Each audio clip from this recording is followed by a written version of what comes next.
हम सभी ने कभी न कभी तो एक ऐसा सपना देखा ही होगा जहां रोबोट सारे काम करते हों। धीरे धीरे अब सपने हकीकत बनते जा रहे हैं, क्योंकि जापान के एक डिस्ट्रिक्ट में एक रोबोट होटल में हम देख सकते हैं कि भविष्य के कुछ हिस्से कैसे होंगे। टोक्यो की एक रोबोट होटल जहां पर रिसेप्शन, रेस्टोरेंट और अन्य जगह कहीं पर भी लोग काम नहीं करते हैं, रोबोट्स ही पूरी जिम्मेदारी उठाते हैं।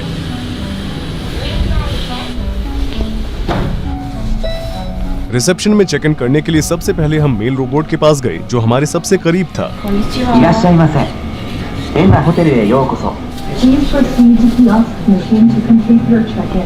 जैसे ही फीमेल रोबोट ने हमें बुलाया, हम उसकी तरफ गए। Welcome to Hanna Hotel. Please use the touch panel to select your language. Please scan your passport page with your picture on the device. Robot द्वारा दिए गए इंस्ट्रक्शन के हिसाब से हमने अपने पासपोर्ट स्कैन किए, डॉक्यूमेंट्स पर साइन किया और फिर रोबोट ने हमें ग्रीट किया और हमारी जानकारी लेने के बाद हमें पेइंग मशीन की तरफ इशारा किया। हम इस मशीन के जरिए अपने आप ही भुगतान कर रहे हैं, इसमें कोई भी इंसान शामिल नहीं है। जापानी कल्चर में झुककर ग्रीट करना बहुत ही आम बात है। आखिरी बार एक दूसरे को ग्रीट करने के बाद हम रिसेप्शन से चले गए। देखो वहाँ पर कुछ है।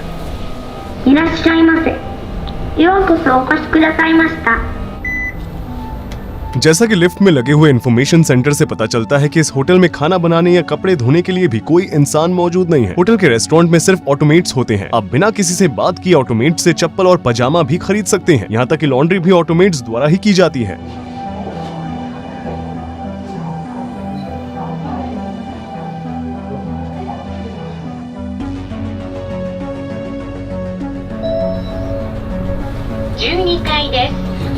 फेस रिकॉग्निशन की मदद से कमरे का दरवाजा अपने आप ही खुलता है। कमरे के अंदर जाते ही टेलीविजन अपने आप ही चालू हो गया और एसी भी अपने आप चालू हो गया। यहाँ एक कैबिनेट है, वो क्या है?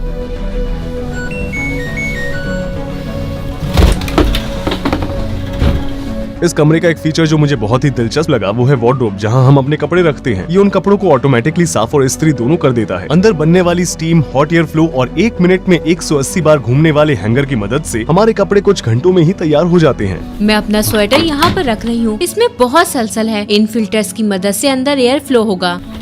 हम देखेंगे कि ये सुबह तक इस्त्री हो पाता है या नहीं। हमारे बगल में ही एक स्मार्ट टेलीफोन और कमरे को कंट्रोल करने के लिए सिरी जैसा एआई रखा गया है। टीवी बंद हो गया। मैं अब इसे चालू कर रही हूँ। इससे चैनल बदलता है। इस पर एसी के टेम्परेचर को बदलने के लिए भी बटन है। चलिए इसे 22 डिग्री सेल्सियस पर सेट करते हैं। लाइट्स, क्योंकि मैंने लाइट्स बंद कर दी है, इसलिए अब सोने का समय हो गया है। अगले दिन रोबोट्स ने खिड़कियों और फर्श को साफ किया और हमने ये भी जाना कि रोबोट सामान भी उठाते हैं।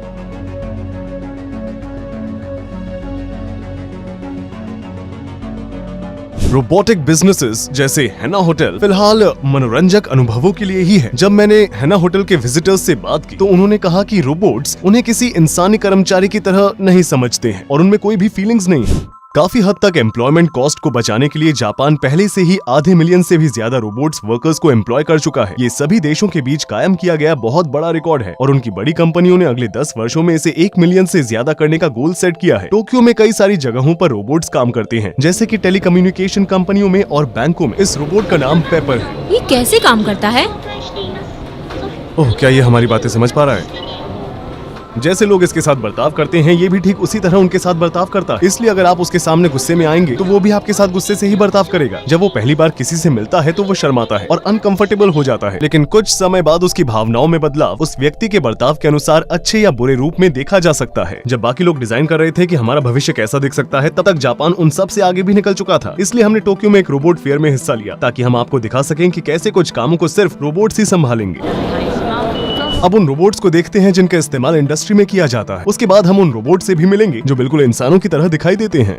रोबोट जो एयर प्रेशर की मदद से बॉक्सेस को एक जगह से दूसरी जगह पर लेकर जा सकते हैं। वे बड़े बड़े पैकेज भी उठा सकते हैं। इन सिलिकॉन्स के जरिए हवा को वैक्यूम करता है। ये सामान को उठा भी सकता है और नीचे भी रख सकता है।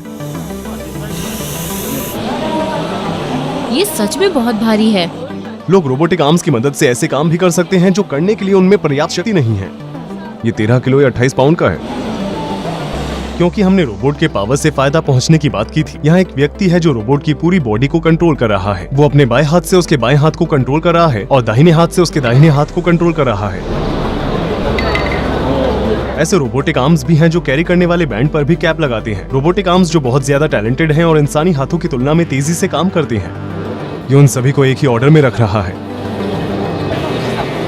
देखिए कितना कम गैप है, बिल्कुल ना के बराबर। ये इस बात का एक और सबूत है कि वे कितने परफेक्ट और फास्ट हैं। ये एक सिस्टमैटिक टीम वर्क की तरह, जहाँ एक रोबोट छोटे सफेद बॉक्स को बैंड पर रखता है, वहीं दूसरा उन्हें एक बड़े बॉक्स में रखता है और भरे हुए बड़े बॉक्सेस को उनकी सही जगह पर लेकर जाता है। 特徴を生かして人と同じ道具や周辺装置をそのまま利用する अच्छा, तो बड़ा बॉक्स आता कहाँ से है? पीछे मौजूद एक रोबोट बॉक्स बनाता है और उन्हें बैंड की मदद से दूसरे रोबोट तक पहुँचाता है। 以来10年 वे बिना थके काम कर रहे हैं। उनमें से कई तो इंसानों से भी ज्यादा तेज काम करते हैं।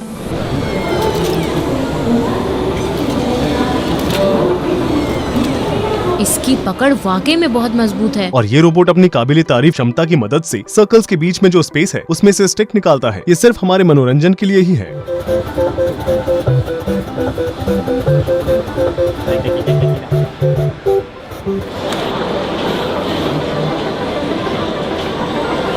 एक ऐसा रोबोट जो हेल्थ सेक्टर में काम करने के भी काबिल है। यहाँ पर देखकर हमें पता चलता है कि जो भी काम इंसान करते हैं उन्हें रोबोट्स द्वारा भी किया जा सकता है।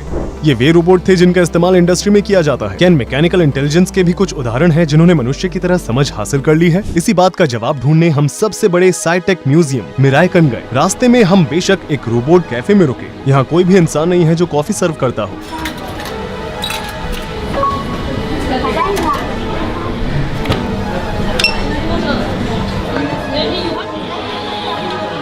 रोबोट कप लेगा और उसमें कॉफी डालेगा।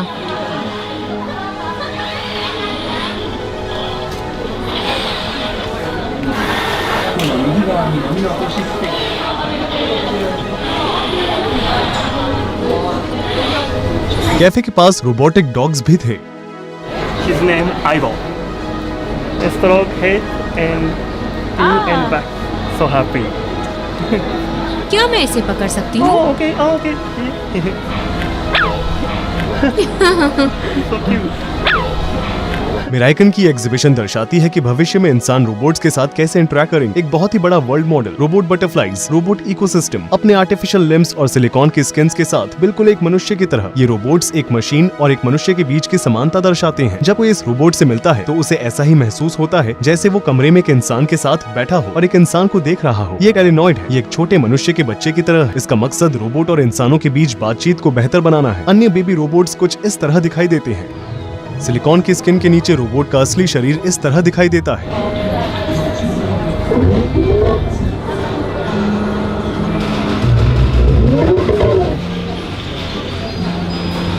इस रोबोट का चेहरा काफी हद तक इंसानों जैसा दिखता है और ये हमें पूरी तरह से चौंका देता है। हम उसके चेहरे को देखकर इसे भावनाओं वाला इंसान समझकर आसानी से धोखा खा सकते हैं। तुम कैसी हो? मैं ठीक हूँ, आप कैसी हैं? मैं भी ठीक हूँ। तुम रोबोट हो या इंसान? मैं एक रोबोट हूँ। तुम बिल्कुल इंसान की तरह लगती हो। हाँ, मुझे इंसानों द्वारा ही बनाया गया है। क्या मैं तुम्हें छू सकती हूँ? नहीं, क्यों? मुझे इसके लिए डिजाइन नहीं किया गया है। ठीक है, तुम्हारी उम्र क्या है? मेरी उम्र 2 साल है। तुम्हारी आवाज बिल्कुल भी लड़की जैसी नहीं है। हाँ, शायद मेरी प्रोग्रामिंग में कोई खराबी है। हाँ, शायद कोई तकनीकी खराबी है। हाँ, तुम्हारी आंखें बहुत लाल दिखाई दे रही हैं।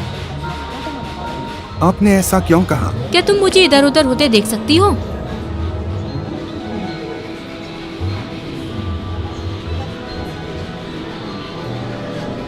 तुम बिल्कुल इंसानों की तरह हो। तुम किस देश से हो? जापान। क्या तुम्हें अजीब नहीं लगता कि लोग हर रोज तुम्हें यहाँ देखने आते हैं? नहीं, मुझे अजीब नहीं लगा, बल्कि मुझे खुशी मिलती है। तुम सारा दिन यहीं बैठकर लोगों से बातें करती हो? हाँ, मैं पूरे दिन यहीं रहती हूँ और लोगों से बातें करती हूँ। इस सिस्टम को ऑटो न्यूरॉइड कहा जाता है। आप सोच सकते हैं कि ये लड़की एक समझ वाले रोबोट से बात कर रही थी, लेकिन बातचीत शुरू होने से पहले मैंने कंट्रोल रूम में प्रवेश किया और रोबोट के मुंह की नकल, गर्दन की हरकत और आवाज सहित हर चीज को दूर से ही कंट्रोल किया। मैं अपनी गर्दन को बाएं से दाएं घुमाने जा रहा हूँ। ये रहा हमारा कैमरामैन दोस्त। हेलो। इसका नाम पारो है, एक रोबोटिक एलिफेंट सील जिसका इस्तेमाल ऑटिज्म से पीड़ित व्यक्तियों के इलाज के लिए किया जाता है।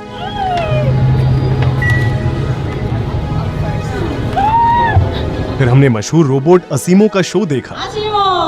そろそろ行きます。準備はいいですか？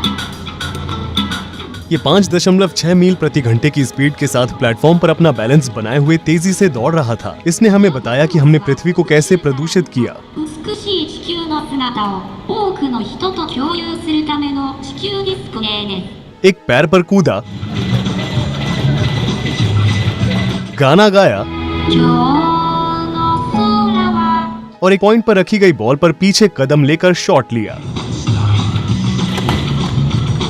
ये शो वास्तव में मेरे लिए पर्याप्त नहीं था, क्योंकि मैंने जो इसके बारे में रिसर्च की थी और जो वीडियो मैंने देखे थे वे मेरी उम्मीदों को बढ़ा रहे। असीमो जितना दिखाया गया उससे कहीं ज्यादा अच्छा था। अपनी आंखों में कैमरे लगाकर ये उन लोगों को पहचानता है जो पहले से इसकी मेमोरी में सेव किए गए हैं और उन्हें उनके नाम से पुकारता है।